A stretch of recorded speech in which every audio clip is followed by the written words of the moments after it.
What's going on, 3rd through 5th graders? I'm Aaron Parker, and welcome back to We See You Reading Nights by Salabana Culture. We can't wait to get into this 5th chapter of Kenny's life in public school.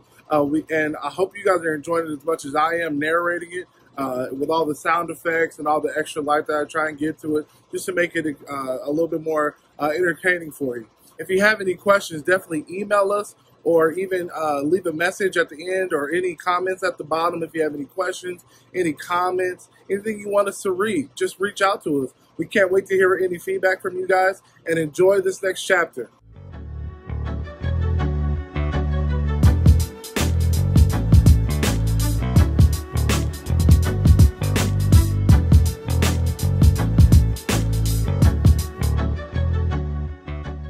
Chapter 5, Ambushed. The fun doesn't end at 3:15 either. After the final bell, I get ambushed by G-Ma. Well, not exactly ambushed, since I knew she was coming. See, my grandmother used to be a teacher herself. She spent 61 years in the public schools. And if that doesn't make you tough, nothing will. Now she's a reading tutor for kids who need it. That happens right after last period, 3 days a week. And that means I have to hang around and wait for her. 1 hour every Monday, Wednesday, and Friday. Just like last year in my old school, and the year before, and the year before that. Sometimes I'll do my homework or read a book. Sometimes my friend Arthur Wong will hang with he's doing today. Arthur likes a lot of the same stuff I do. He's got an awesome comic collection. He's just as good at chess as I am. Someday, we're going to be champions and battle in the world-class tournaments. Meanwhile, we take turns kicking each other's butts. It may not look like it, but chess is a war. It's two armies going head to head, and only one of them can survive. I like to think of my pieces like the Avengers or the Justice League. Every different piece has its own superpowers. Knights can turn invisible and sneak around corners. Bishops are made of rubber, and they can slip through anything. Queens have super strength kind of stuff. So actually, it's not so bad hanging around after school, especially when Arthur's there.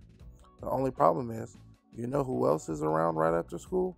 The detention crew, the D squad. And they tend to be the kinds of kids I was talking about before. The ones who call me Mama's boy and gave me quick, hard jabs to the kidneys in the hall when no one's looking, which is most of the time at UMS.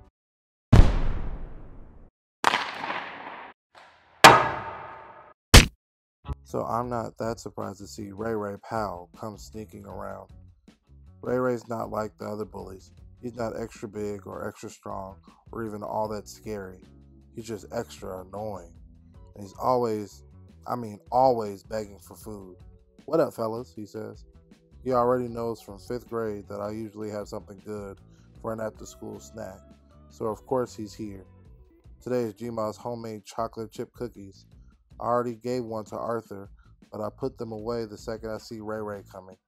"Go away, Ray Ray," I say. "Don't you have detention or something?" "Not today," Ray Ray says. Meanwhile, Arthur moves his knight and takes one of my pawns. I don't mind. I have a game plan. I always do. In chess, you have to think as far ahead as your brain will let you.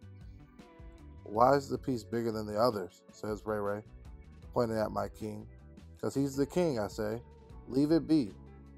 But Ray Ray picks it up anyway. "Fool," he says. "A black king. That's what's up." "Put it back," I tell him, which is a mistake. The second Ray Ray knows you care about something, it's like you can't get enough of bugging you about it. And I think, see ya. I reach for the king, but Ray Ray doesn't budge. He's got my number. He knows I won't step to him. "What you got to trade?" he says, looking at my backpack like he has x-ray vision on those cookies or something. It's Arthur's chess set. I don't want him losing his king, so I pull out one of the cookies. "This is the last one. That's all I have," I say, which is a lie. Ray Ray hands me back the king and shoves the cookie down in one bite. "Dang," he says with his mouth full. "You got it made, Grandma's boy. She hooks you up." "Don't call me that," I say. "Man, stop getting all sensitive on me. You know what you are, fool." "We done here?" I say. Before he leaves, he wipes some crumbs off his shirt and they fall on the chessboard. "See you, Wong," he says. "See you, Grandma's boy." Then he rolls out of there, all high and mighty like his poop don't stink. But it most definitely does. Literally. Dude is smelling foul. But I look down at his kicks and notice that he must have stepped in a heap of dog crap. Somehow he hasn't noticed yet, and I don't say a word. It's karma, baby. If you treat people like poop, that's what you receive, a heap of it. Do times 2. You know, he's just going to keep coming back, Arthur says. It's like feeding a stray cat. Whatever, I say. I'm not afraid of Ray Ray. One day I'm going to snap on that fool. You'll see. But the truth is, I'm afraid of fighting. Nobody ever showed me how. And it's not exactly the kind of thing you learn from your grandma. On your toes, Kenneth. Shoulder front. Now bob and weave. Bob and weave. This never happened. If it makes Ray Ray go away, that's all I care about, I say. I put my king back on the board where it belongs. Then I slide my bishop diagonally across 3 squares and look up at Arthur again. "Oh man," Arthur says. "Checkmate," I say. Man, what a chapter that was, 3rd and 5th graders.